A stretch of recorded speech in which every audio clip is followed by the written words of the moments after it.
Well, we are now a couple of days removed from legitimately the craziest, most unexpected, and mind-blowing trade in NBA history. Yes, I said it, and frankly, that isn't even close. Crazy league. Looking forward to the next couple days. And it apparently caught the entire NBA by surprise, even the players involved on both ends. Again, if you believe that. Yeah, I would have never thought Luka Doncic get traded at this age, mid-season. Yes, the NBA is a wild place, man. And yes, that even includes LeBron James. Without AD, it's got to be a collective group, and not one of us can do it by ourselves, and we damn sure can't do it. Take up all what AD does. He covers for all of us. So it was good for us to come in with the team aspect to get stops together, clean glass, and then share the ball offensively. We did a good job with that. The Lakers' true de facto general manager, whose agent and close inner circle confidant, Rich Paul, and his Clutch Sports agency also reps Anthony Davis. Which, speaking of AD, who was, like Luka, allegedly stunned by the news, immediately waived his $5.9 million trade kicker as part of the deal. So, help me through this. A guy so flabbergasted, so taken aback by these secret trade discussions, upon hearing he has been moved from LA, a team he forced his way out of New Orleans to join, a team who he helped hang a bubblegum banner with during the COVID tournament on the Disney campuses in Orlando, Florida, and another banner for their big in-season tournament win, a city he has called home for the last 6 years. Upon hearing he had shockingly been traded, immediately decides to just forfeit $6 million he was eligible for and entitled to in order to better facilitate the trade on both ends. That's the story we are being fed, that nobody knew. Well, apparently the answer to that question is yes, at least according to Mavericks general manager Nico Harrison, who indicated he had been working on the framework of this deal for weeks with Lakers GM Rob Pelinka. And I'd like to give Rob Pelinka a lot of credit. Trades, you guys have been around here, trades don't happen at the smallest level without stuff getting out. And Rob and I were able to have, really intense conversations over the course of 3 or 4 weeks that started out as a coffee that, was more, hey, would you ever, I don't know, would I? Let me think of, and then it built upon that. And, we kept it between us. We had to keep it tight. And at least that does kind of make sense since these two are longtime pals. And I do mean long time, as LeBron's latest puppet GM Pelinka goes way back with Harrison. Like for over 2 decades, to when Nico Harrison was working as a junior executive with Nike and Rob Pelinka was Kobe Bryant's agent. Kobe, of course, who was one of Nike's marquee figures at the time. And these two had a very close relationship, as Harrison and Pelinka traveled the world together with Bryant, and that even included family vacations together. What? Yeah, this really is bordering on some collusionary front that the league offices probably have to look into. I mean, this trade was so hush-hush that not even the Utah Jazz knew Anthony Davis and Luka Doncic were involved in it until just before the deal was executed. And the Jazz, of course, acted as a third team in this trade, a needed facilitator to help make the finances of the deal add up. They ended up taking on Jalen Hood-Schifino in exchange for 2 second-round picks, and they had to make an initial deal to clear the roster space to absorb Schifino. But yet they found out roughly only 30 minutes before the deal was announced, around 12:15 a.m. Sunday morning, of the magnitude of the deal. At 25, they traded probably the best scorer in the NBA at 25.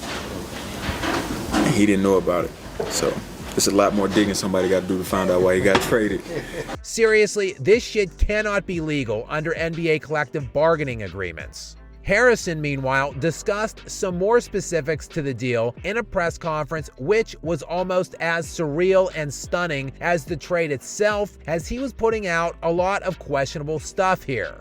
J. Kidd didn't know about it. But J. Kidd and I are aligned, and we talk about archetypes, and we talk about the culture that we want to create. So I know the type of players that he likes without actually talking to him. Hey, would you like... Firstly, that Jason Kidd had no idea whatsoever that trade talks were underway. And yeah, that definitely checks out upon evaluating his body language during this thing.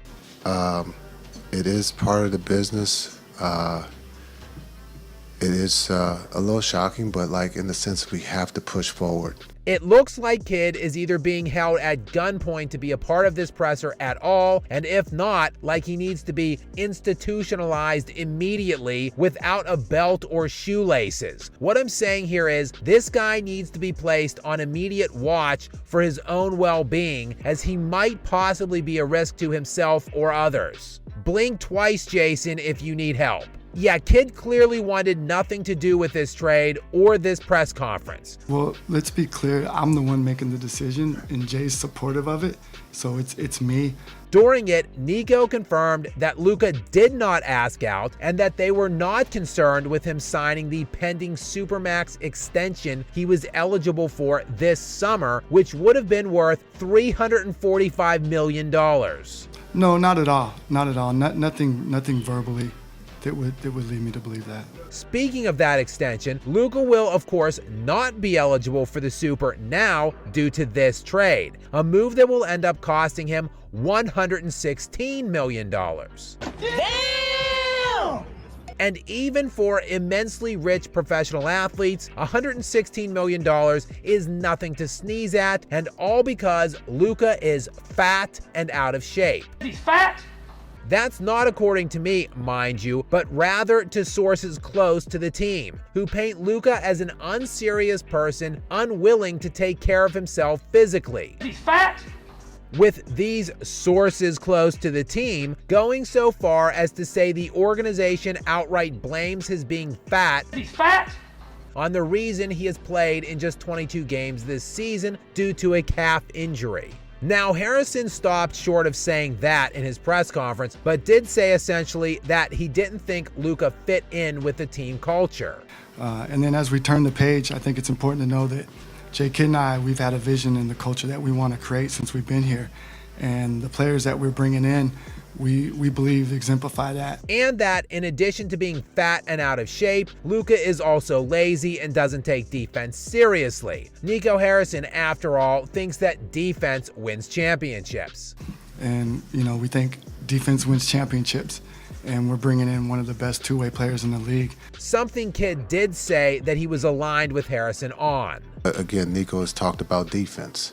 Defense wins championships. AD is the one that we truly believe fits with D-Live and Gaff and PJ. And so when you look at going forward, we're looking at the window to win now. Now, Harrison also indicated that the first time he brought up the prospect of trading Doncic away to ownership, team governor Patrick Dumont laughed at him. The first time he laughed at me. And I'll tell you what, Nico must have sold this trade a hell of a lot better to him than he did to all of us in this press conference. We believe in as an organization it's going to make us better. We believe that it sets us up to win not only now but also in the future. And when we win, I believe the frustration will go away.